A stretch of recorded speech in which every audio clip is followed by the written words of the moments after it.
সুপ্রিয় দর্শক মণ্ডলী, আপনারা শুনছেন আমার স্বরচিত কবিতা। আমার এবারের কবিতার শিরোনাম মানুষ পরিচয়পত্রটা খুলে রেখে।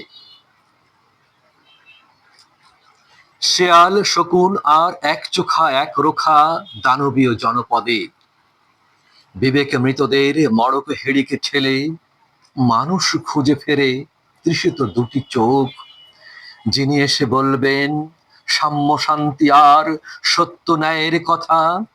শুনে যা ভাঙবে ভয়ার্ত তল্লাটে মানুষের নীরবতা।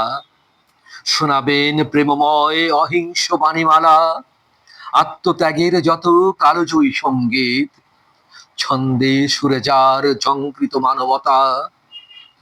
শুনে যা ছড়াবে আনন্দ মুখরতা, সম্প্রীতিময় যার বাণীর মাধুর্যে বিদ্বেষী বিষমৃত বৃক্ষে ফুটবে ফুল।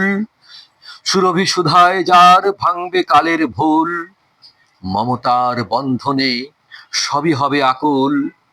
যিনি এসে দেখাবেন আধারে উপকূলে অশ্রুতে বানভাসী মানুষকে আলোর সোপান। সফেদ বসন তার পতাকার মতো যেন উড়বে বাতাসে, জ্যোতির্ময়ী তার সাদা হাত দুটি থেকে শুভ্র কপত উড়ে শান্তির বারতায় ঢেকে দেবে নীলাকাশ। তারই প্রতীক্ষায় কাটছে ফেরারি এই প্রহরগুলো, স্বপ্ন বাস্তবের সীমানায় ঝুলে থেকে মানুষ পরিচয় পত্রটা খুলে রেখে। ধন্যবাদ।